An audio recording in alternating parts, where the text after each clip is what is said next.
So we're going to hit a lot of the same themes that came up with the Strawson paper, because this is just this really influential account of Strawson's view. It's probably the most influential paper written about Strawson. The second most influential would probably be Jonathan Bennett's paper Accountability, which I also put on Dropbox, so that's also there. They're both in the readings section, just in case anybody wanted to look at that. Watson cites the accountability, Bennett's accountability paper too, and there are a couple important themes that Watson's drawing from Bennett. And the other thing I was going to say, so this paper comes out originally, comes out of Ferdinand Schumann's anthology. So this is a collection of invited papers called Responsibility, Responsibility, Character, and the Emotions, 1987. Probably the best collection of invited papers on agency and moral responsibility. You've got this paper, which is super important. You've got Susan Wolf's Sanity and the Metaphysics of Responsibility, maybe her most famous paper, except for like Moral Saints. Harry Frankfurt's Identification and Wholeheartedness, probably his third most cited paper. Really good paper by John called Responsiveness and Responsibility. So it's a really, really rich collection. Out of print, unfortunately, I think. But you know, if you can get a hold of it, it's really, really nice to have. There's this really crucial theme for Watson that comes out right in the first line. It says, regarding people as responsible agents is evidently not just a matter of belief. So regarding them means something in practice. There's this distinction between accounts of responsibility that are mainly cognitive, that mainly involve having a belief or making a sort of assessment of an agent, and other accounts, of which Strawson's is the preeminent example, where responsibility is interpreted in terms of usually an affective response or an emotional response. That's a crucial distinction for Gary, and it comes to the fore 9 years later in his paper Two Faces of Responsibility, where he distinguishes between attributability. Excuse me, could you please write on this board, because there is no way we will see. I want to, well, okay, I was going to keep this up here just to, well, yeah, we can just take it down. I was going to compare something to what we have up here. Okay. But it's just, what I was going to write up is just the word attributability and the word accountability, just for future, just for reference. It's not, these are not terms that occur in this paper, but they're going to come up in the next paper by Watson that we use. And it's a distinction that a lot of people regard as fundamental to thinking about moral responsibility. The idea that there's some accounts of responsibility that are mainly attributability views, that are mainly concerned with having a belief about somebody, namely that they've performed a certain action, an action that has a certain kind of moral quality. I attribute bad behavior to you, and that's what holding you responsible is, versus accountability views, where holding somebody responsible involves not just attributing behavior to them, but holding them accountable for that behavior, typically by responding to them in certain ways. So with the first line, we're getting an allusion to that distinction. The idea that there's more to responsibility than belief. There's also a kind of responsive component to belief. And one of the reasons Watson likes Strawson's view so much is that Strawson's bringing this idea to the fore. There's this affective or emotional component to belief, holding people responsible, responding to them in different ways. Later on, he mentions, in a footnote, he mentions Jonathan Glover's view. Glover's view is often, this is a tricky thing. John's mentioned occasionally ledger views. So there's this really important footnote in the paper from John that we read last time. It's like footnote 12. It's really long. It's like it goes on for like a page and a half or something. But it's actually a really influential footnote for thinking about what are called ledger views. And I think that's your terminology, right? You get the word from Zimmerman, yeah, but right. I think you're the first to call them ledger views. These are views where, so if you think about that footnote, they quote this extended passage from Michael Zimmerman in his book, A Theory of Responsibility, an essay on responsibility. I think it's an essay on, yeah, something like that, where Zimmerman says, well, look, here are a bunch of metaphors that people have used about moral responsibility. Being blamed is they have a debit on your moral account or your moral ledger or your ledger of life. A ledger, you know, is just a big book, like an accounting book. And Watson says those views are, he characterizes those views as kind of really dry and impersonal. It's as if you're mainly just a moral accountant. I think that's actually a bit unfair. I think Glover's view, Jonathan Glover's view, supposedly one of these ledger views, Michael Zimmerman's view, again, one of these ledger views, it's a bit unfair to characterize them as really dry and impersonal. They talk about things like resentment, but at any rate, that's how they're characterized, as if holding people morally responsible is just being a sort of moral accountant, just jotting down whether or not you've been good or you've been bad. And Watson says that's not, the subtext is that those views are really missing something. We really need a richer account of moral responsibility. We really need to take account of what it is to hold people morally responsible, to hold them accountable for their behavior. We've got this thing that we talked about already, the idea that Strawson's view is not a theory, in a way, not a theory of moral responsibility, or it's non-theoretical. It's more of a, you could say almost a non-cognitivist approach, in that it doesn't involve assertions about free will. It doesn't involve commitment to these beliefs about free will or independent beliefs about moral responsibility. And one of the reasons that Strawson's view is interpreted that way is because of this paper by Gary Watson and also Bennett's accountability paper. Watson says, to regard oneself or another as responsible just is the proneness to react to them in certain ways. So that's on page 85. There is no more basic belief which provides a justification for our practice. So that's the stuff the kind of thing that John was drawing our attention to. And it really comes out clearly in this paper by Watson. And that's one of the reasons why Strawson's view is interpreted this way, is because of the reading that it's been given by Watson and earlier by Bennett. Page 85 again, this practice does not rest on a theory at all, but rather on certain needs and aversions that are basic to our conception of being human. These basic things are our interest in having people treat us in certain ways. There's a kind of pre-standing demand for a certain degree of respect from other people. I demand that you show me reasonable regard. And if you fail to do that, if you, as Watson says, flout that demand for reasonable regard, you treat me with disrespect, you show me ill will, I'm naturally and justifiably going to respond to you with resentment, indignation, or some other negative reactive attitude. And that's just what it is for me to hold you responsible. On the other hand, well, so on page 86, there is no such independent notion of responsibility. And this is curious. The priority is rather the other way around. I mean, that might be worth looking at in a little more detail. In Strawson's view, there is no such independent notion of responsibility. So this is the first full paragraph on 86 that explains the propriety of the reactive attitudes. The explanatory priority is the other way around. It's not that we hold people responsible because they are responsible. That's a weird way of putting it, but that's what John was getting at, right? There's not this independent prior theory of responsibility that our reactions answer to. They're really that our reactions answer to. They're just our reactions. They're just our attitudes of ill will and, on the other hand, resentment and so forth. And that's all there is to responsibility. We don't hold them responsible because they are responsible. Rather, the idea that we are responsible is to be understood by the practice, which itself is not a matter of holding some proposition to be true. And that's why I said you could call it, this is kind of a non-cognitivist view, but of expressing our concerns and demands about our treatment of one another.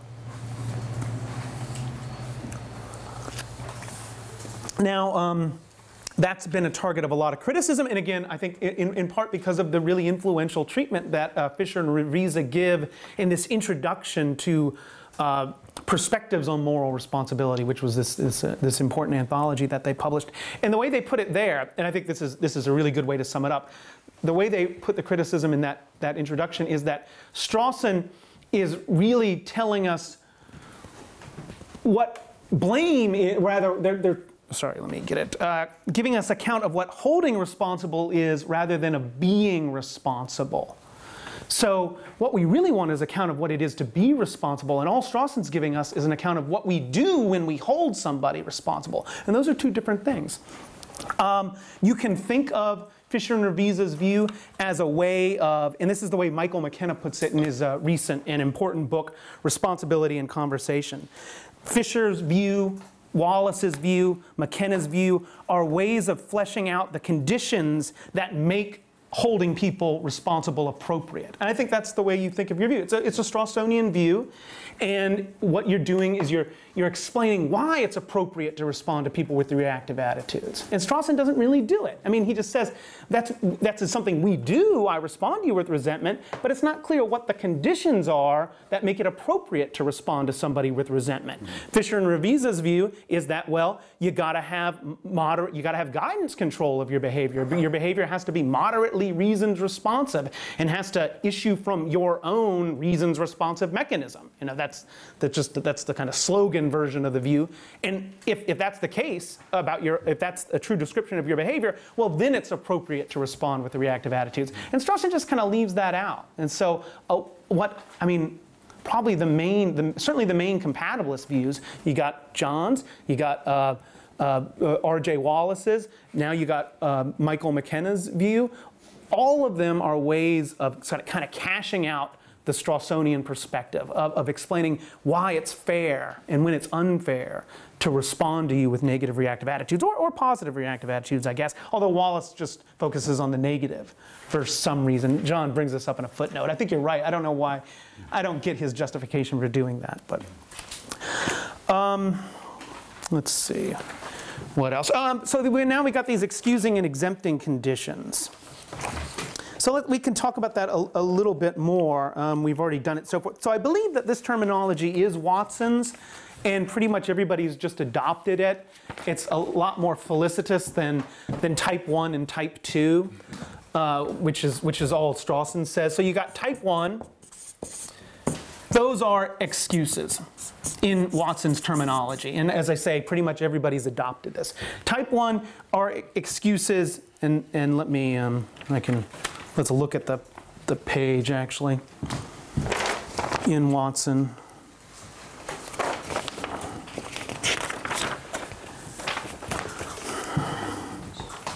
So the middle paragraph of page 87. One type of plea is exemplified by the aforementioned reasons for inhibited sentiments. That is, reasons for you not to resent me. These are the type 1 pleas, as Strawson puts it, what Watson calls excuses. It works by denying the appearance that the other failed to fulfill the basic demand. The basic demand is the demand for reasonable regard or respect. Strawson uses the phrase basic demand once or twice. For Watson, it's really important. The basic demand just structures our moral lives. It's a demand that we are constantly imposing implicitly on one another. I demand to be treated with respect. And I don't have to explicitly pose that demand to you. It's just presupposed by our interactions. If you fail to observe the basic demand, if you treat me with disrespect, I'm going to blame you. Probably, maybe not, but often I will. I'm going to respond with resentment. The excuses, the type 1 pleas, inhibit that demand. Or rather, they inhibit those responses by showing that you didn't really fail to meet the demand. It looked like you didn't meet the demand. The example I used earlier was somebody bumps into me, and I think, and I don't actually think this, right? But if we were to sort of spell out maybe what's going on or sort of fictionalize what's happening, somebody bumps into me and I think, hey, I don't deserve that. I've got a kind of moral standing that makes that sort of treatment of me inappropriate. I'm resenting the person who did that. And then I realize that it was an accident, or she was pushing me out of the way of a car that was coming. Now, those are two different things, right? It was an accident. She was pushed into me. That's one thing. Or she was pushing me out of the way of a moving car, a car that was coming toward me. Both of those are going to make it so when I thought the demand for reasonable regard wasn't being observed. But it turns out that the action was compatible with the reasonable demand being observed. I thought you treated me in a way I didn't deserve to be treated, but now I realize that that wasn't the case, so I don't resent you. The excusing conditions show that the appearance that the other failed to fulfill the basic demand isn't true. It looked like you weren't observing the basic demand, but in fact you were, or at least your behavior was compatible with it. Where did I put the, sorry. So you got excuses. And then Watson mentions justifications, which are different. Strawson doesn't mention justifications, but justifications are like the case where you pushed me out of the way of the car that was coming toward me. Your action, when I take full account of it, why you acted the way you did, I see that it was compatible with the basic demand being deserved. Matter of fact, not just should I not resent you if you saved my life, I should probably feel a different reactive attitude. I should feel gratitude toward you. So you got excuses, you got justifications, which are a little different, but they function similarly. And then you've got type 2. And type 2 are the exempting conditions. And these bifurcate, as we've seen, into two subgroups. Exempting conditions are considerations that show that you are not a proper target for the reactive attitudes. So if you have an excuse, like you were pushed into me or whatever, or you were trying to help and you ended up hurting me, but it was justifiable, I don't think that you're not a proper target for the reactive attitudes in general. I still think you're a member of my moral community. It's appropriate for me to hold you responsible in a general way. I just realized that, oh, this particular action of yours wasn't a bad one. It was justifiable. Or it was an accident. You're excused.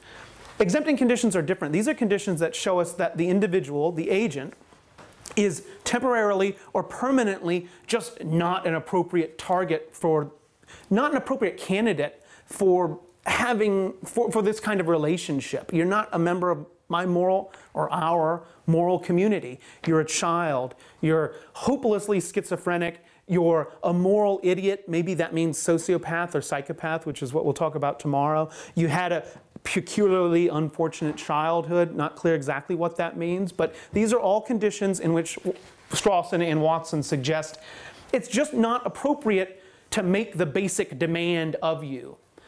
So in a way, you violate the basic demand. You're not showing me respect, but that demand, it's not appropriate for me to ask the schizophrenic to show me respect.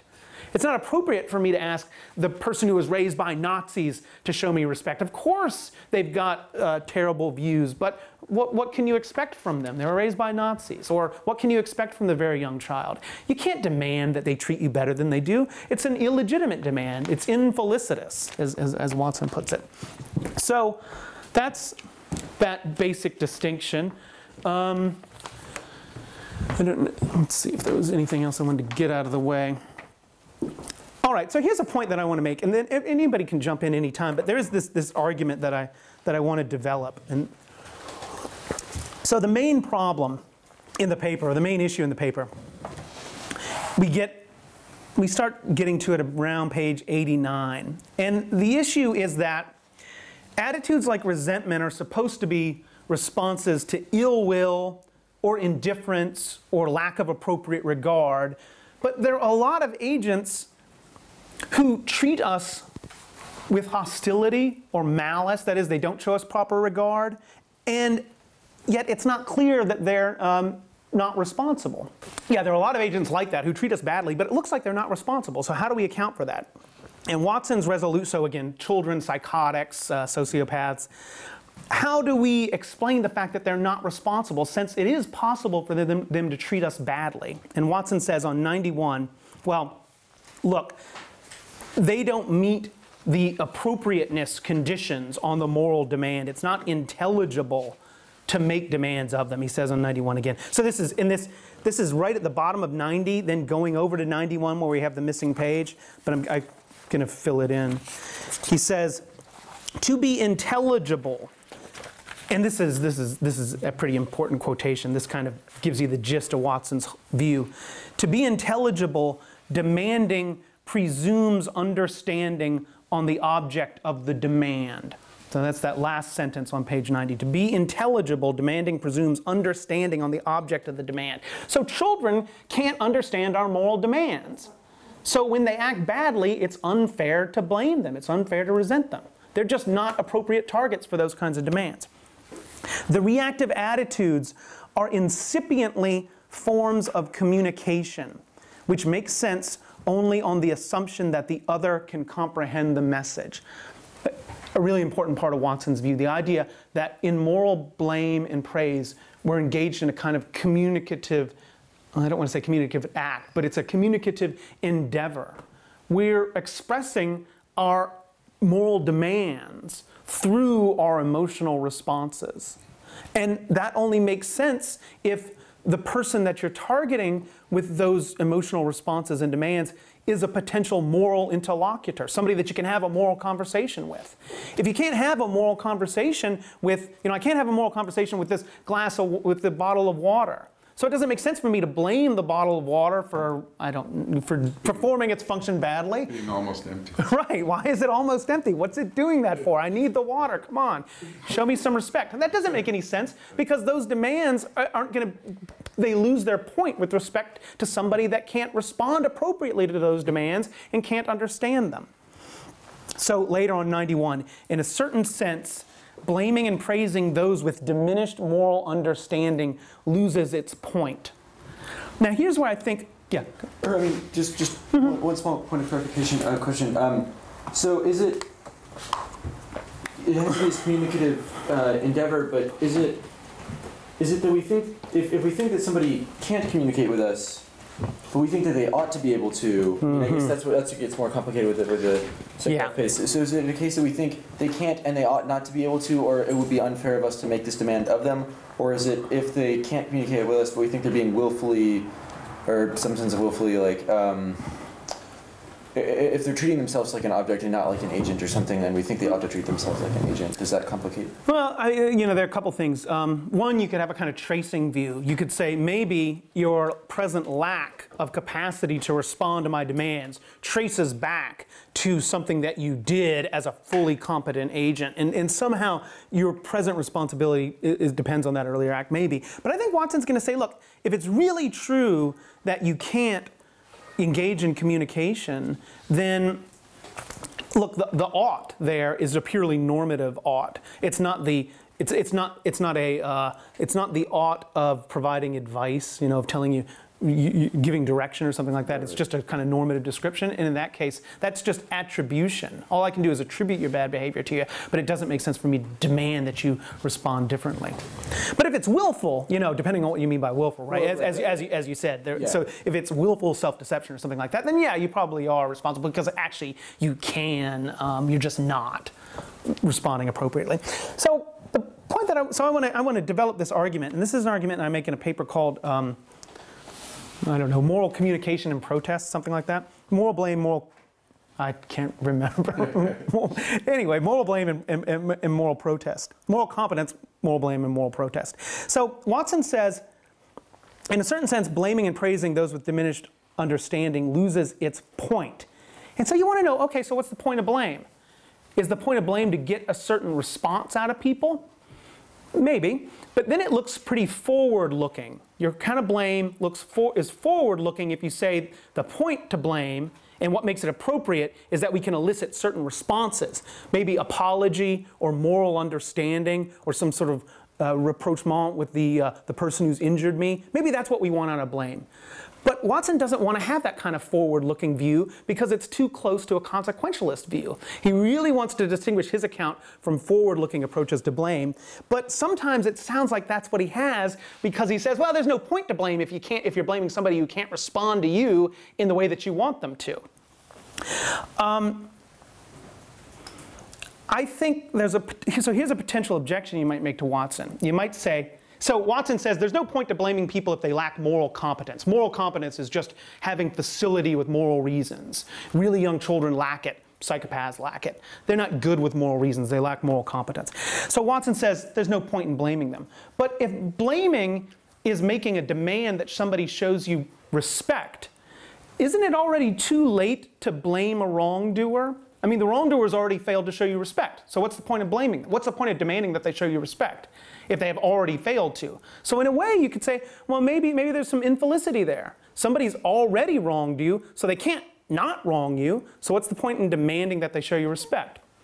That's not a real problem for Watson, though, because what he's going to say is, look, it's not as if I'm imposing the demand for respect for the first time when I blame you. Rather, that demand has always been there. What blame does is it expresses the demand. So this is what he says, blame expresses the demand. But it probably what he means is that it expresses the demand by expressing our offense at the fact that the demand was not observed. So when he says our blame expresses the demand for reasonable regard, he can't mean that it sort of issues that demand for the first time. That's not what happens. Rather, the demand has always been in place. Our blame expresses the demand by expressing the offense that we take at having not been shown appropriate respect. Okay, so that helps Watson avoid the first criticism that I made, that maybe blame comes too late. Since the demand has already been breached, what's the point of making the demand after it's been breached?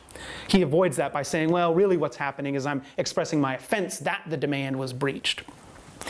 But once we have that view in place, if now we have a backward-looking view, now we're saying blame is a response to what happened in the past, the way you treated me, I'm showing that I'm offended.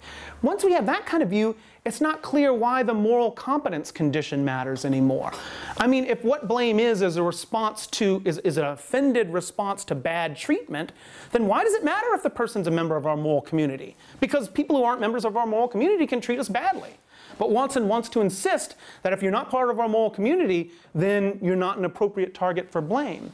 But if all blame does is say, hey, you offended me, you treated me in a way I shouldn't have been treated, then it's not clear why you have to be a member of our moral community.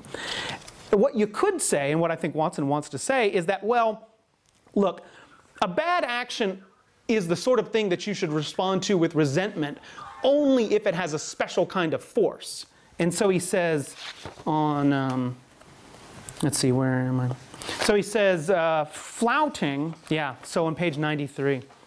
He says, the negative reactive attitudes come into play only when the basic demand has been flouted or rejected.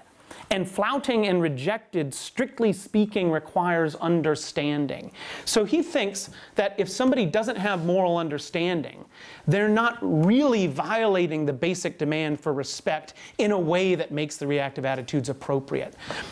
Children behave badly. Really young children hurt me, right? In a sense, I have a right not to be injured. A really young child could physically hurt me. You know, a really young child could be playing with, in the United States happens all the time, right? They're playing with a handgun that we left lying around, and they shoot somebody. Or a baby could bite you. Right, that happens. Now, in a way, I have a right not to be bitten. I have a right not to be shot. In a way, the really young child has violated the demand that I have that people not treat me that way. But Watson would say, but they haven't flouted it. Because flouting requires the ability to understand the demand and to respond appropriately to it. So only agents who are members of our moral community, who have a kind of moral competence, can really commit actions that are the kind of thing that you ought to respond to with ill will. Because only those kinds of agents are capable of flouting the demand for reasonable regard. Now, I happen to not agree with that. I think that I'll say, okay, that's a kind of technical account of what flouting means. But why should we think that resentment responds to flouting in that sense? Maybe resentment just responds to a more general kind of bad treatment. And that's my view, as we'll see. I think psychopaths are capable of treating us badly in a way that makes resentment appropriate. I think maybe psychotics aren't, and really young children aren't, but there's a big difference between the psychopath and psychotics, as we'll see. So now we get to another problem, and that's the idea that if blame only makes sense with respect to agents who are members of our moral community, so blame and resentment makes sense only with respect to those agents, because the demand that's being expressed by blame only makes sense when it's directed at people who can respond to it and who can understand it. So blame only makes sense with respect to members of our moral community in some sense. Well, then it looks like being outside of our moral community is its own excuse. So maybe being really, really, really evil is an excuse, and that's a really weird view, right? The worse you get, the easier it is for you to be excused for your behavior. You might not want to have that view. And then he gives this example of Robert Alton Harris, and this is the really famous part of the paper, probably. Harris, does these awful things. He kills. It's always everybody focuses on he ate their lunch after he murdered them. That seems to really resonate with people. So he just brutally kills these two young men. And it really is remorseless, and his lack of remorse is indicated by he just eats their leftover lunch after he does it, and he's laughing about it. He's a terrible, terrible guy. He seems eminently blameworthy for his behavior. But his evil seems to be constituted by an immunity to morality. I mean, he's got that kind of evil. He just is not touched by our moral claims. Our moral demands mean nothing to him. But then he's not part of our moral community. He's not a moral interlocutor, not somebody we can communicate with through our moral demands. So in Watson's view, is he just not open to blame? And Watson thinks, like, yeah, that would be weird. So at this point, Watson makes a really important point on page 97. He says, not all communication is dialogue. Not all communication is dialogue. Harris refuses dialogue, but he's making a point by doing that. He's repudiating our moral community. It's not just that he's not a member of our moral community in the way that a non-human animal is, or a really young child would be outside of the moral community. Harris isn't a member of our moral community because he's rejected our moral community. He thereby declares himself a moral outlaw. Unlike the small child, or in a different way, the psychopath, he exhibits an inversion of moral concern, not a lack of moral understanding. So for Harris, I mean, think about Satan in Paradise Lost. He says, evil be thou my good. So Satan says, I'm going to track, normally our actions, our actions ought to track the good. But Satan says, I'm going to track evil. I'm going to invert the whole moral spectrum. Maybe Harris is sort of like that. He's doing evil on purpose.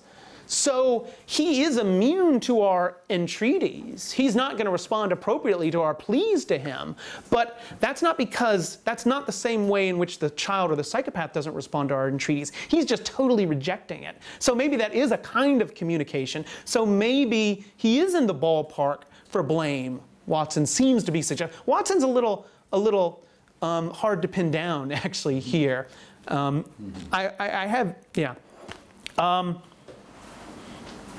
Now let's read the postscript, though. So this is something I posted online just last night. I should have done it earlier. But so this postscript, which isn't included in the version we have, says that Michael Kroll described him. So this is at his execution.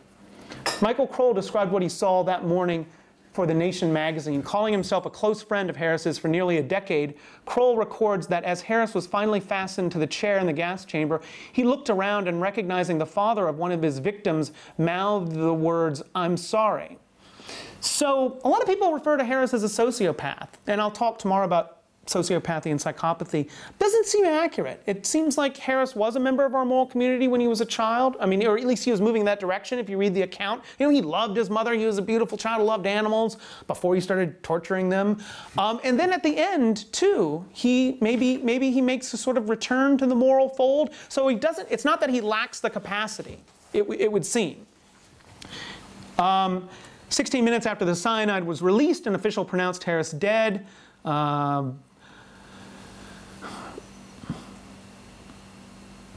Kroll writes, we were in the middle of something indescribably ugly. So there's some discussion of how bad the execution was. And then Watson concludes, one thing is clear from this report that was not obvious at the time of the killings. In his last years, Harris either remained or became once again capable of friendship and remorse. His crimes were monstrous, but he was not a monster. He was one of us. So Watson doesn't think monsters would be morally responsible. Psychopaths, Watson would say, are kinds of monsters. They're just outside of the moral community, so they're not really candidates for the kind of conversation that's involved in blaming people. But really, really bad people can be really bad without being monsters. They still have a kind of connection with the moral community, and Harris is supposed to be a really good example of that. The last point I'll make is about Harris's upbringing. So this is a subsidiary theme of Watson's. So first of all, Watson introduces this stuff about how bad Harris was. And then he comes back and says, but what about his upbringing? What about how badly he was treated? He himself was a victim. He was born prematurely, His father was convicted of molesting his sisters. His father was an abusive alcoholic. His mother was an alcoholic, arrested for bank robbery. The mother blames Harris for the father's treatment of her and rejects him in a really vicious way. He has a learning disability and speech impediment at 14. He's in federal youth detention for 5 years for car theft. He's raped several times during that period and tries to commit suicide twice. Now, Watson says, Harris's story, that is his personal history, in no way undermines the judgment that he is brutal, vicious, and heartless and mean. His behavior is still attributable to him. He still does the behavior, it's his behavior, and it really is bad. But we can't help saying, Watson says, there but for the grace of God go I. So there's a kind of moral luck theme here too, which brings up the issue of standing. I mean, if I would have done the same thing, if I'd been subjected to Harris's treatment, does that undermine my standing to blame him? He might still be blameworthy, but maybe I don't have standing to blame him because there but for the grace of God go I. Watson says there's a tension between sympathy on the one hand and resentment on the other. You know, our negative impulses are elicited from the nature of his bad behavior, but maybe when we hear the backstory, sympathetic emotional responses are elicited as well. It's not that the sympathy cancels out the blame or the resentment, but there's a tension there, so we can't get a holistic view of him. He's both a victim and a victimizer, and Watson thinks that really complicates our responses to him. His biography forces us to see him as a victim, and so seeing him does not sit well with the reactive attitudes that are so strongly elicited by the character of his conduct. The sympathy toward the boy he was is at odds with the outrage toward the man he is. There's some stuff about self-creation towards the end, which is interesting. He says, Watson says, libertarians think you got to choose stuff to be responsible for it. And Watson has what I think of as a really good discussion of how impossible it is to be fully responsible for your behavior. If we suppose fancifully that Harris, earlier on, with full knowledge and deliberation, launched himself on his iniquitous career, we'd be merely postponing the inquiry. So maybe you think, and this is like Al Mealy's, Beth, we were talking about this yesterday a little bit, his manipulation examples, or the Beth Manson example, Charles Manson.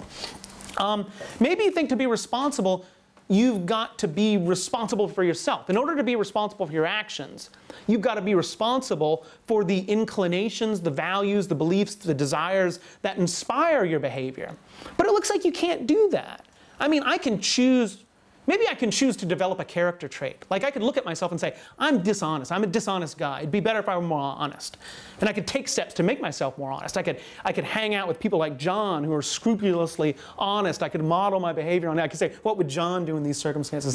No science fiction example. And I could become more honest. But then you'd have to ask, well, there was an initial disposition to make that choice. Where did that come from? Did I choose that disposition too? That question's just going to recur. So if we think that Harris chose to launch himself on his career, we'd just be postponing the inquiry, for the will which would fully and deliberately consent to such a career would have to have its roots in a self which was already morally corrupt. I mean, the view is that we're kind of given to ourselves ultimately. We just find ourselves in the world with some kind of disposition, good or bad. We can develop it in certain ways, but even our tendencies to develop our character in certain ways, well, that's already a different kind of character that we had. So you can't ever get away from that. And then at the very end, you get this influential discussion of Gandhi and King, which ties up with stuff that John was talking about. Strawson seems to suggest that we just can't rid ourselves, we probably can't permanently rid ourselves of the negative reactive attitudes, and we probably wouldn't want to. Because if we don't have the negative reactive attitudes, we can't hold each other accountable at all. You just kind of have to give up on morality. And Watson's discussion here is famous because he introduces Martin Luther King and Mahatma Gandhi as people who potentially, and I don't know how accurate this is, but the idea is that, look, they hold people accountable. They're not giving up on moral responsibility. They're not giving up on morality, but they do seem to try to do it without the negative reactive attitudes. So that's a kind of influential discussion. All right, just one quick point is... Yeah, I'm done. I just want to point to Seth Schaefer's recent article in the Philosophical Review. It's a wonderful article in which he argues that against Watson, he argues in defense of Strawson that you actually need indignation and resentment, the negative, retributive, reactive attitudes in order to keep the interpersonal relationships that we care about. So, you know, some, like Watson and Pereboom, would think we could still have love and we could still have friendship and we could still have the interpersonal relationships that give us the rich texture that we so want in our lives and so value, even without indignation and resentment and hatred. But Szabo has an interesting defense of Strawson, which I commend to you. Okay. And there's a recent anthology, which somebody mentioned on the first day, that Neil Tognazini and the nature and norms of blame. And a number of the essays in there really push back against this Watsonian idea. A number of them say, hey, resentment is really where it's at. We need resentment. It's good. It's something we should preserve. It's the heart of, not only is it the heart of blame, but it's also morally necessary for registering bad behavior.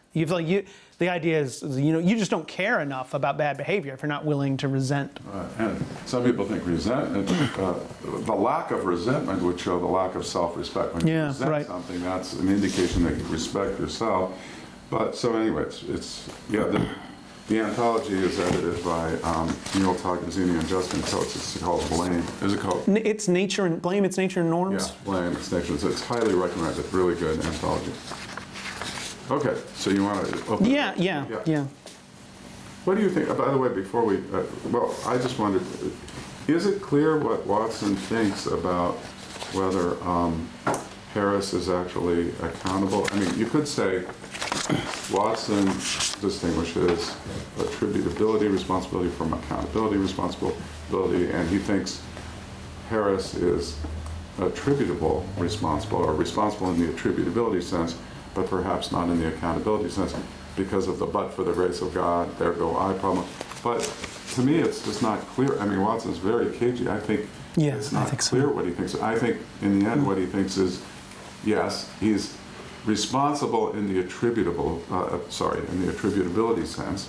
What he did, I mean, in a deep sense, is his actions and really wrong, but it's just unclear whether he's accountable. Is that the way you? I think so. You know, he has this bit about there being a tension there, but he also says, but it doesn't cancel it out. There's just tension. I mean, that seems to be the final view, but maybe, so. Let me see. So it's very, I mean, Watson's famous distinction developed in two phases of responsibility. The distinction between responsibility as attributability and responsibility as accountability might be invoked here to say, yes, attributable, responsible, but not accountable, responsible. But not clear that that's what he believes. It's not clear that he believes that he's not accountable. But my kind of distinction that I'd like to invoke, that I think may be illuminating, I'm not sure, but I would want to distinguish between responsibility as being an appropriate candidate for attitudes like resentment and blameworthiness. So I would say Harris is morally responsible, but it's a different question whether he's blameworthy and to what degree. And given his background, I would say his blameworthiness is significantly diminished.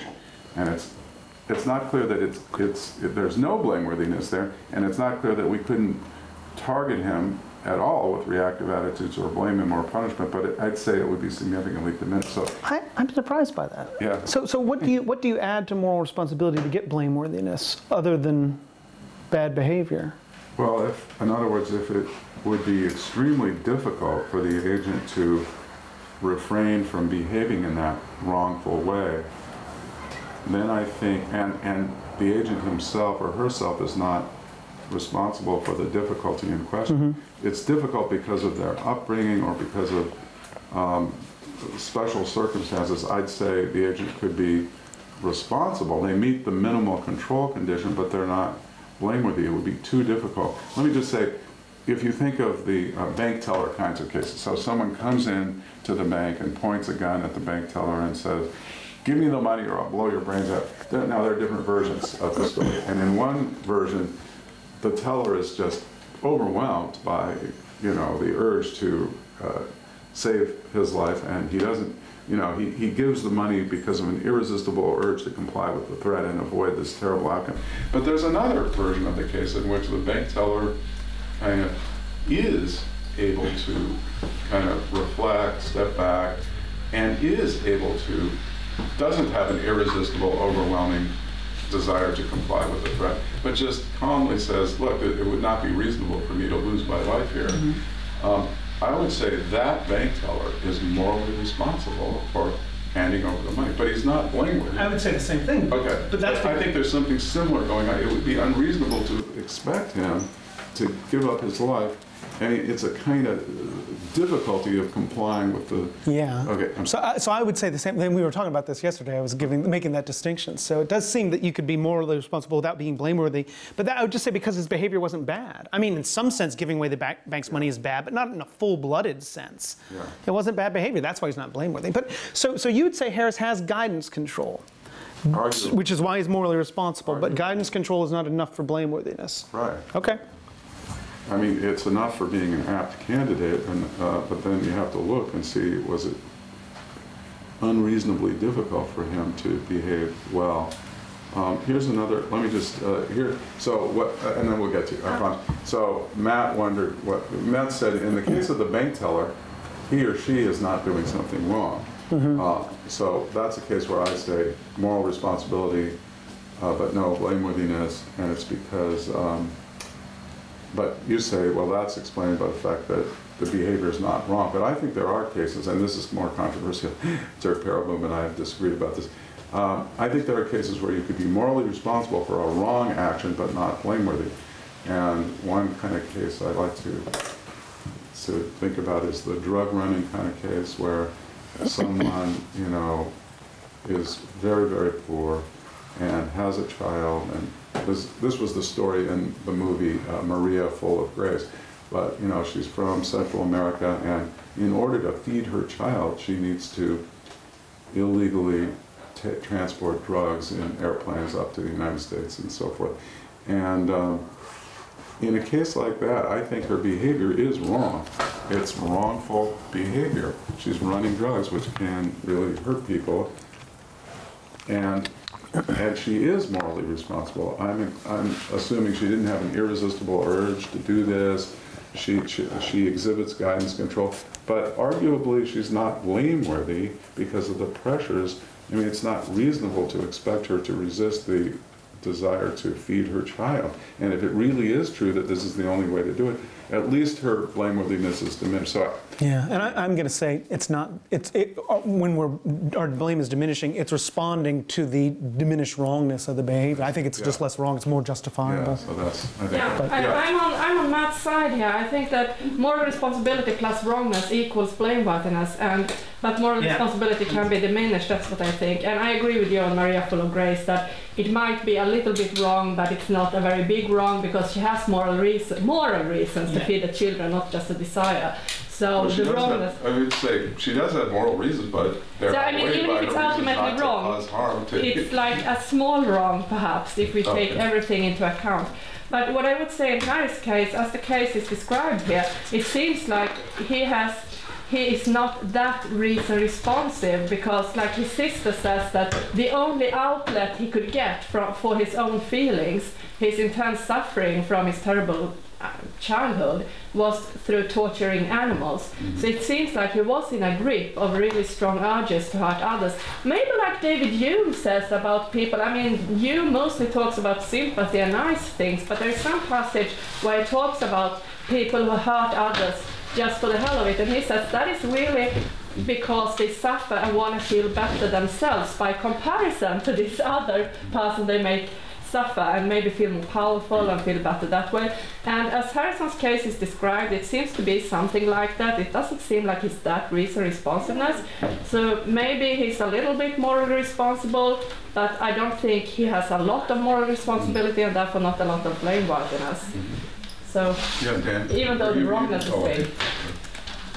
Yeah, so I agree. I definitely agree with the first part of what you were saying, but so I wasn't quite following what you were saying about Harris. Were you saying that mitigates blame Yeah, it mitigates blame because it diminishes responsibility, I think. It doesn't completely negate responsibility, but it diminishes. So I would think that that's different from the Maria full of grace example. Yeah, absolutely, because she has full responsibility, but the wrongness is diminished. Yes, Whereas in Harry's case, the wrongness is like huge, but the responsibility is diminished. If we take the description his sister gives at face value, if we imagine that she's wrong, maybe it's just wishful thinking on her part, maybe the fact that he had such a terrible childhood did not diminish his, say, reason responsiveness in any way. It did not give him strong urges to hurt others. He's like perfectly cool, perfectly reason responsive. He's just like, oh, I'm going to hurt others just for the hell of it. This is really unlikely, but if we suppose that he is, then I'd say he's fully blameworthy. Yeah. Well, yeah, I certainly agree with the last bit. And it would it would depend on, I mean, so as I said yesterday at some point, that I've got a pretty extreme view.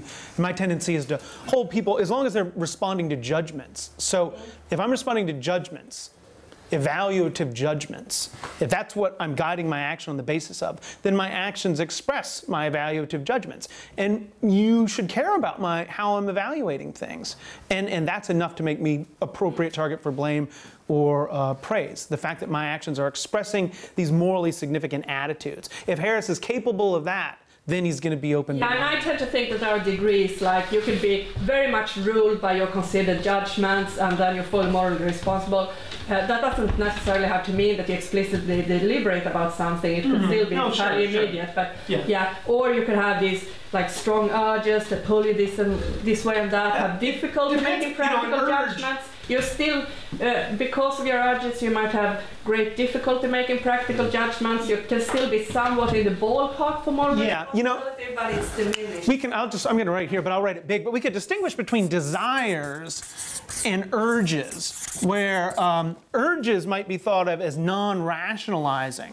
Desires involve a kind of pro-attitude toward the thing you desire. Or you might have that theory. I subscribe to it. That's Scanlon's view. So if you're saying the person has urges, then urges are kind of like, gosh, who's the guy who turning on radios, the guy who died, Quinn? Yeah, it was at UCLA. Yeah, Warren Quinn has this article where he says, imagine somebody who just turns on radios, but he doesn't see anything good about turning on radios. He doesn't want to listen to the news. He doesn't want to listen to music. He doesn't even want to fill up the silence. It's just, if he sees a radio, he's going to turn it on. That's an urge. Distort your thinking, or maybe your thinking is distorted from something else than urges. But I mean, it can be somewhat distorted. You might still be in the ballpark for moral responsibility, but it might be diminished. I would say that if your behavior is explained by urges, then it doesn't express your values. But if your behavior is explained by desires, even strong desires, well, desires on my account would intrinsically be evaluative. To say that you have a desire is to say that you've got a pro-evaluation. I mean, your urges could also distort your thinking and distort your values. You might be a bad thinker, you might be a bad practical reasoner, you might be some kind of practical reasoner, but you might be a very bad one. And I think if we take what Harry's sister says on face value, it seems like he might have been a very bad practical thinker because he might have suffered so much that he needed an outlet for his emotions, as she says, and he might have been bad at practical thinking simply, and that can limit your responsibility. Yeah. In certain ways, because it makes it less clear, it makes it less appropriate to view your actions as expressing your judgments if you're a bad practical reason. It might not be the case that you have a good judgment behind that, and then there are these urges that forces you to behave otherwise. There may be no good practical judgment because you're a bad judger, and I'd say that still mitigates responsibility. Simon, did you have something? Well, I'm sorry, Dan was. Dan, you go. Okay. Oh, okay. I was just thinking, just to go back a little bit, in the conversation back to this claim that we can be morally responsible for morally wrong actions or bad items without being blameworthy. And then the other side just says, well, look, either the action is justified, in which case, they're morally responsible but not blameworthy, or if the action really is morally bad or morally wrong, then they are blameworthy. But then there's something further to say on that side, and I think he mentioned it yesterday, and I think we talked about it a little bit, which is you can explain the inclination, you can explain why we are less inclined to blame someone in one of these awful choice cases, you might call them, the Maria full of grace or the bank robbing situation, by saying, well, look, if we all agree that the action is wrong, well then we could say, well yeah, they're blameworthy. It's not my place to blame them if I would have done the same thing in their place or something like that. So it might be hypocritical in this counterfactual way or something, this counterfactual hypocrisy or something like that. So I think that's another way to, I mean, so, there's another way to try to explain away, or the inclination not to blame. So in other words, you're saying maybe in the Maria full of grace kind of case, she's morally responsible and she is blameworthy. It's a wrongful act, so she has to be blameworthy, but we wouldn't actually blame her, perhaps. It might be. Because blameworthiness does not entail that all things considered we ought to blame, because could be we lack the standing, or there could be some other reason. There's actually a paper that one of my colleagues, Kyle Fritz, just came out with full quarterly. I think it's called Moral Responsibility for Bad Things or Wrong Things Without Blameworthiness or something like that. Well, I don't know how much I don't know if I really have to dig in and defend these people. Let me say one thing about what Sophia was suggesting that, let's see, well, maybe I'm losing track of, I see that Maria, if she had strong moral reasons, to do the drug running, i.e. that was the only way she could help her family and support her child, then that diminishes the wrongness, but I think we can construct a case in which it really is wrong, in that it's a very dangerous drug. This isn't just marijuana or some little, fun recreational drug. This is an extremely dangerous drug that she knows may well cause hundreds of deaths due to overdose or something. Now I think it really is wrong for her to do that, and yet I wouldn't think of her as blameworthy, because I think it's just unreasonable to expect a mother or a parent to let his or her child die. She's not blameworthy, but she is, I don't know, that's my response to that would be that in this scenario she is blameworthy, but the blame is still a bit mitigated because it would take an enormous psychological effort to do the right thing. So you'd say she's blameworthy, but if it takes an enormous effort to do the right thing, I think that somewhat diminishes blame generally. So a really enormous effort, that is sort of... Okay, so maybe I could just say that about Harris. I mean, why couldn't I just say, look, he's morally responsible because he meets this fairly minimal control condition, he exhibits guidance control.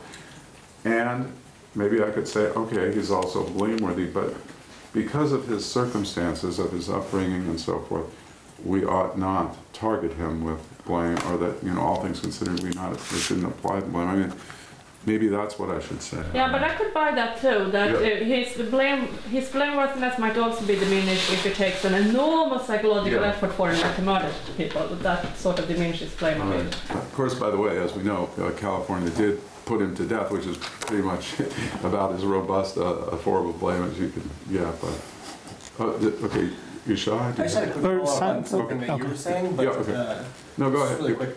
So you're saying, well, look, it might be unreasonable for her to do anything other than what she did. I was wondering if, I find moral rationalism to be plausible. The idea that if you have a moral obligation to 5, then you have most reason, all things considered, to 5. So I was wondering if, by saying it's too demanding, or it's not reasonable for her to do other than what she did, you want to reject moral rationalism, or you mean something else, that it's not reasonable? Well, let's see. Well, I'm willing to say in that case that the totality of reasons that are there favor her not running the drugs, and that's what shows that it's wrong. So maybe I would adopt moral rationalism with regard to rightness and wrongness, but not blameworthiness. You think it's unreasonable for her to recognize the reasons? Yeah, it's unreasonable, or something like that. It's unreasonable to expect her to respond to them. Given the way human beings are, it's just very difficult to allow your own child to die, even if by doing the thing in question you would be causing 5 other deaths or something like that. I don't know, but I think I could back off.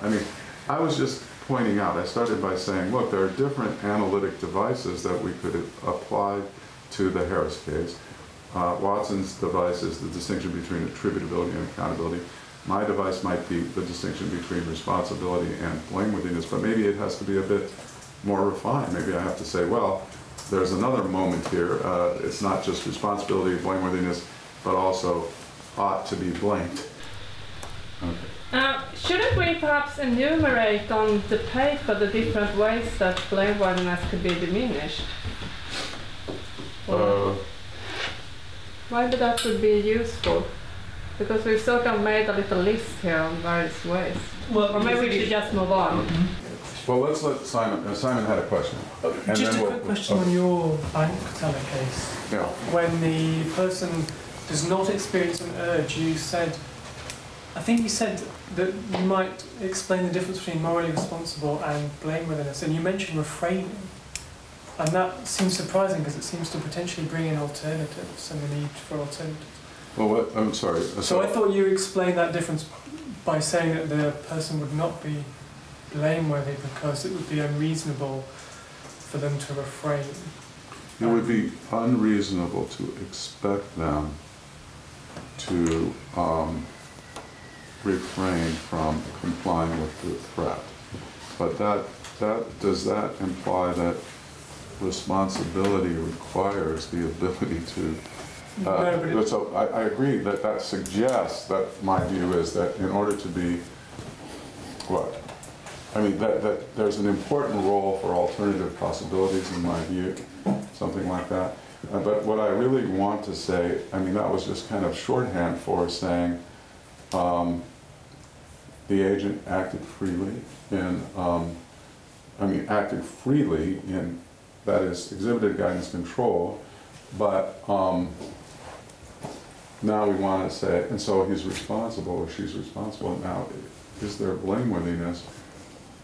It's not that someone is blameworthy only if she could have done otherwise, but it's just, it would be, what we're saying is, it would be unreasonable to expect her to do otherwise. It would be too difficult for her, for a human being, or the individual, I don't know how to put it exactly, but it's not as though blameworthiness requires the ability to do otherwise. Does that make sense? Or well, it just sounds like if you're talking about, so one way of understanding that would be that because it's so unreasonable, the option is essentially off the table. So then you're not going to blame someone because they don't have the option or the alternative, because it's so unreasonable to expect them to give up their life. Right. So that you might think that alternatives are kind of being snuck back in, at least with respect to blameworthiness, not with respect to responsibility. Yeah, and I don't want to say that. I mean, I'll have to think about this and give you a better answer. But one thing is, I think, for instance, you can be robustly blameworthy for something, which is such that you couldn't have refrained from doing it in a Frankfurt kind of case.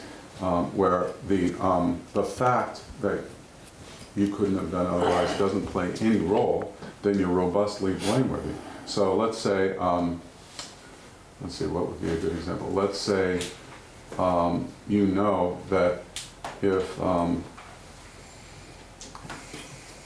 I mean, there are all sorts of cases where you act wrongly and you're not under any, I mean, nobody pressures you, you simply insult someone gratuitously, so you are blameworthy. But had you been inclined not to do this thing, you know, something would have intervened and required you to do it anyway. So you couldn't have refrained, but you're still blameworthy because the fact that you couldn't have refrained plays no role. So I'd say the same thing. Look, if what I'm assuming is that in the bank teller case, where he's subject to this very strong urge to comply, that urge plays some role in what actually happens, such that given that, it's not reasonable to expect the agent to do otherwise. Let me think more about this. I'll give you a better answer. So that's a good, so Simon's point is, what I said about a certain bank teller was that he's morally responsible for giving the money, but not blameworthy because it's not reasonable to expect him to give up his life. And that sounds like what I'm saying is blameworthiness requires a kind of ability to do otherwise. And so let me give you a better answer later. Okay. It's only like a small worry or like a point, but it's just in the cases like the Maria case and the bank teller case. I'm worried about cases where moral intuitions are differ, but where some of us think the action's right, some of us think the action's wrong. I'm worried in those cases that we can't really reliably pump intuitions about responsibility or blameworthiness in those cases. And so, because in the Maria case, I think I'm inclined to agree with Matt that it's not wrong for her to deal drugs. So I'm worried about the reliability of what we can get from those sort of cases. It's only like a small point, but I just thought. But could it be contingent? Could you use it contingently and say, if you agree that it's wrong, then you should accept this conclusion, but if yeah, expressing it that way might... Yeah, maybe, but I suppose I worry about cases even where we sort of stipulate, because I think maybe it's more plausible that our intuitions about responsibility of, say, praiseworthiness and blameworthiness, it seems plausible to me that actually tracks what we think is morally right and wrong. So if we think the action's morally right, we're going to think they're praiseworthy. If we think it's praiseworthy, we're going to think the action's morally right. Same for blameworthiness. But I haven't really got an argument for that, but it just seems plausible, I thought worth mentioning. Well, let me again say, I have been inclined to say, in a Maria Full of Grace type case, and in certain bank teller cases, the agent is morally responsible but not blameworthy. But I could instead say the agent's morally responsible, but given the circumstances, we ought not, all things considered, blame, which would be then, so I'm really not in any sense required to defend the idea that in cases where, like the Maria Full of Grace case, you really have, no blameworthiness. I could say, well, there's blameworthiness, so I could say, Robert Harris did these terrible things, he's morally responsible. Since what he did was wrong, he's blameworthy. But nevertheless, we ought not to blame him, perhaps, or the blame should be diminished. So I could say that. That's all. That could be my analytic device. Okay, Dan. Or I'm sorry. Who was next? Who was next? Okay. Go ahead, John. I mean, so just one point that I'm curious about.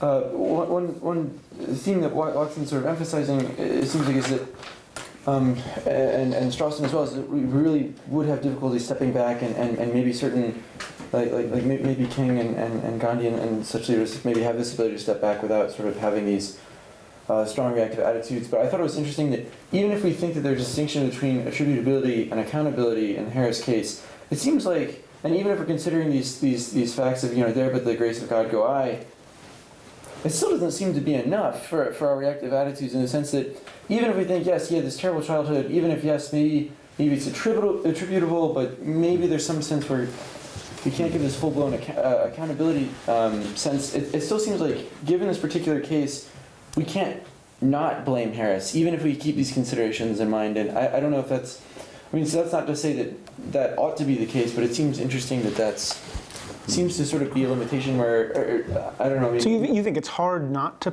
resent or feel indignant toward him? Yes, in the sense that even if we know he has a terrible childhood, even if we think he is to some extent at least a product of his circumstances, so maybe people's intuition is different on this, and then maybe the point Ben was making that it gets a little more complicated, but unless it's sort of completely a product of circumstances, I still think it's... Do you agree that it's hard not to feel sympathy for him as well? So I get the tension and I get the sympathy for it, but it's sort of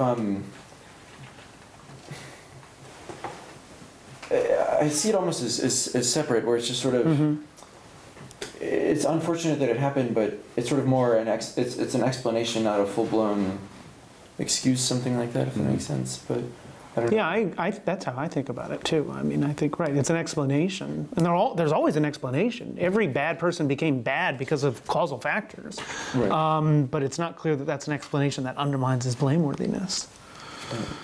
because it looks like he's still, if the full account of his psychology was such that it was still appropriate to attribute a will to him, and a bad will in this case, then he'd be blameworthy on my account. But I agree that he's also a sympathetic figure. He's clearly been victimized, and that may give him a claim, maybe not to mitigated blame, but maybe a claim to, I don't know, to forgiveness. Maybe it is a claim to mitigation, but it gives him an interesting status at least. I mean, he deserves sympathy. Yeah, and I guess just the. But that doesn't mean he doesn't deserve blame. Right, or just sort of, even if we think that there's some mitigation of blame, it still seems like, I mean, just given that they did execute him, I mean, and not to say that the question of is versus ought, but yeah, it does seem really hard to say, even if we do feel great sympathy for him, even if we do think, there by the grace of God go I, it still seems like we can attribute a large amount, hold him accountable or something. Yeah. And we can distinguish the issue of criminal punishment. I'm not on board with our system of criminal punishment in the United States. I mean, so my commitment to blameworthiness doesn't entail anything, I think, about liability to criminal punishment. Those are two separate things. Right. That's a good point. And certainly not the death penalty. Yeah, I mean, it is interesting. Just think about what the role of this, but for the grace of God, there go I, intuition, because you could say, well, I would be, but then I would also be responsible, and I would be blameworthy. I would do just the same thing. It doesn't entail that I wouldn't be responsible and blameworthy in that case. So it's unclear what the role of that is. Well, I'll get to you in a second. Was there someone? Did you have some? Yeah. This doesn't require much too long of an answer. I'm just curious.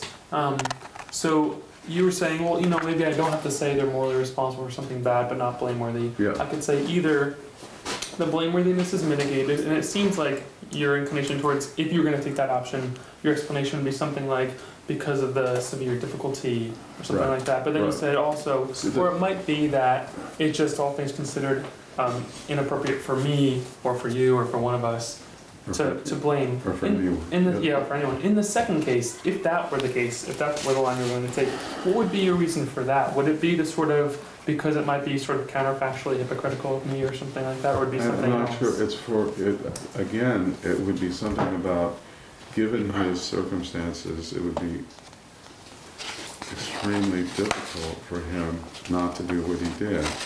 It would be unreasonable for us to expect. So then I do need, after lunch, I'll try and give you a better explanation of why that doesn't buy into an alternative possibilities model. But it's something about difficulty. Yeah, I don't think difficulty excuses per se. Because it's particularly when, so we have these intuitions about, so I would run a kind of Frankfurt maneuver here. We have these intuitions about difficulty. It seems like there are lots of cases in which it was difficult for the person to refrain and they're not blameworthy. But I think these things come apart. The cases in which it's difficult for the person to refrain and they're not blameworthy are cases of physical compulsion and things like that, or it's too heavy to lift the object. Sure, you're not blameworthy in that case because your failure doesn't express ill will. But if it's difficult for you not to do the right thing because you're such a bad person, then I don't think that excuses you at all. I mean, imagine the committed Nazi who says, I'm so deeply committed to anti-Semitism, it's really difficult for me to show these Jewish people the respect you say I ought to. But I might admit, yeah, that really is difficult, but that's just to say you're a really, really crappy person, and that's not its own excuse. No, but I think there is a kind of psychological difficulty. There can be other kinds. There is a kind of psychological difficulty. Right. My claim is just that difficulty doesn't explain per se. So some difficulties do, but not just in virtue of being difficult. No, I would agree with that. But what I was going to say is that I just remembered Michael Moore's placing blame. He has a discussion there which I think is a bit relevant to this. I'm not saying I'm a fan of Michael Moore because I think he's too hard a retributivist, basically. But he has some discussion which seems pretty spot on, where he says that there could be psychological, our intuitions can shift depending on what we focus on. He agrees with that. And then he says we might have psychological reasons, like it feels better to focus one way rather than another. And that might lead us to focus in a certain way, which lead us to get a certain kind of intuition, and then we trust that one.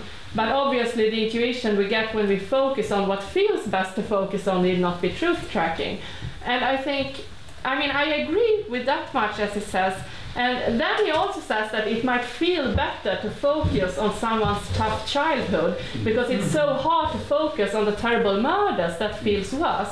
I think that's true for some people, and for other people I think it's the other way around. It feels good to have this moral anger, and therefore it feels good. I mean, he supposes you get the truth-tracking intuition when you focus on the terrible murders, but I think that might also feel good for some people to have this rightful moral anger, like, oh, he really deserves to be killed. Yeah. You don't want to hear the story because it's going to dissipate that. Yeah. So I mean, I think it might be both ways, and I guess that's just a general reason to be a bit doubtful about one's own intuitions, that it might be fueled of a certain focus that we in turn have because it feels best for us personally to have this particular focus.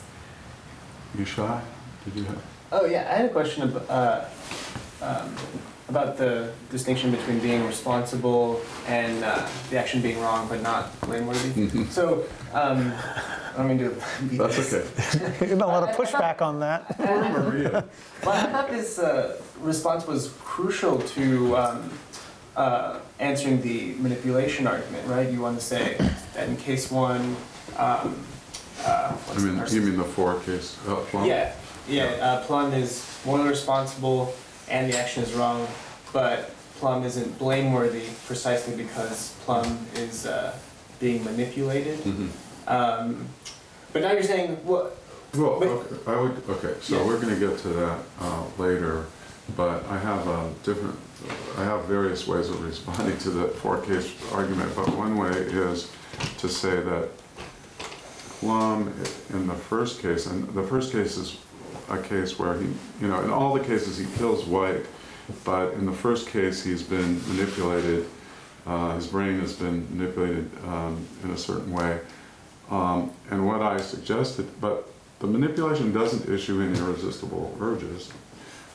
So what I have suggested is, well, he could well, for all Paraboom has said, be morally responsible, but not blameworthy, because given the nature of the manipulation, it would be unreasonably difficult for him to resist, or it wouldn't be reasonable to expect him to resist. But now I could just, I suppose I could say, well, upon reflection, the terrain here is more nuanced than I had suggested earlier, and there is a distinction between being blameworthy and it's being, all things considered, appropriate or right to blame. And so what I might say now is Plum is morally responsible and he is blameworthy, but all things considered, inappropriate to blame. I think I can make that move. You'll see I have an even snazzier reply to the four-case argument later. Cool. Okay. Let's see. I'd be curious. I think we should think. I'd be curious about what people's intuitions are about Harris. I guess, I just want to say, in the end, maybe what I said before was a little too strong when I said, arguably, Harris is morally responsible but not blameworthy, or perhaps it may be, all things considered, he shouldn't be blamed. Maybe the right thing to say is, it's just not clear whether he's morally responsible. There are some reasons to think he is responsible and others to think he's not. That seems to be what Gary Watson thinks. I think, by the way, okay. Are we ready for our lunch break, or do you want to? Oksana. Thank you. Okay, but you can't ask a super long question right now. Okay, all right. Okay. I'm just thinking about that Maria case, and it's not like she had to choose one of the opportunities, but it was too difficult to do that. I guess both opportunities are extremely bad, and it's just impossible to choose one. The one is the best, because if she chooses to save the survival of people who take drugs, then she will be a traitor. And I'm not sure if it's not worse. And I'm not sure if she is actually an agent in such a case when she doesn't have anything to do. So it's Sophie's choice. Yeah, Sophie. I was thinking of Sophie's choice, where mother is told, you have to choose which child of your two children must be killed, but one of them has to be killed. Otherwise, what is it? Otherwise, we'll kill both of them, or something like that. Yeah. But what about a similar case, Sophie Starr, where the concentration camp commandant says, you either kill these 5 other, you either kill one of your children, or we'll kill 5 other people's children. Now, assuming that she's able to deliberate and is not overwhelmed by the situation, I'm inclined to think she, let's see, if she doesn't kill her own child, then in that case she is morally responsible for refraining from killing her own child, but she's not blameworthy. But what she did was wrong. What she did was wrong, in my view. Is that where you would say? I mean, would you say, because she's not blameworthy, because we can't expect a woman or a man, a parent, to kill their child, even to save 5 others, then that shows that what she did wasn't wrong? I'm inclined to say it wasn't wrong. Or if it's wrong, it's such a teensy-weensy bit of wrongness that it can hardly, you can hardly base a blame on it. Imagine that she has these huge moral reasons. You can imagine a diagram. Here are the moral reasons not to kill your own child. They're like huge, really big in the diagram. Yeah. Maybe now there are moral reasons to save these 5 by killing a child. They're admittedly huge as well. They're also going to be huge in the diagram. Yeah. Maybe they are teensy-beensy with larger, and in that case you can say it's a teensy-beensy bit wrong not to do it, but it's such a small wrong when you take into account the huge moral reasons she has not to kill her own child. So I sort of explain it in that way. Okay. And that's very different from doing something where you have a pile of moral reasons against it and nothing for it, and it's just a big wrong, and then you're blameworthy. And I'm going to say it's not wrong in the specific blame grounding sense of expressing contempt or lack of sufficient regard. Or maybe it's not, maybe she's not showing quite enough regard for those other people, but her blame is mitigated to the degree that she's not expressing much disregard. Because what she's being motivated by is not contempt or just lack of regard for other people, but love for her children. And that's not criticizable. But maybe my idea is very dubious, but don't you think she has a duty to protect her children, and those people who take drugs have the duty to protect themselves, and that is why she's more responsible for the life of her children than for those people she doesn't know. Yeah, I think there's something to that. Just before we break, I know we're running a little over, I'm sorry, but let me just quickly make a stab at explaining why my view about blameworthiness is compatible with my actual sequence views about responsibility. That is, I think a bank teller who is not stampeded by the threat, when the bank teller is told, give me the money or I'll blow your brains out, and let's say it's a he's not stampeded by the threat, he can well exhibit guidance control so he can be morally responsible for giving the money. But why is he not blameworthy? Well, I think because he's actually subject to pressures which it's unreasonable to expect any normal human being to resist. And so, but that does not entail that blameworthiness for fying requires ability not to fy, because there are cases where the agent is not actually subject to pressures, but the pressures would kick in the alternative sequence. So, I mean, I don't actually think my account of blameworthiness commits me to an alternative possibilities picture, but we can think about that more. Okay, we can think about that more. Okay, have a good lunch, and we'll see you. Please, we'll come back. We can talk about all these issues. Okay. Yeah.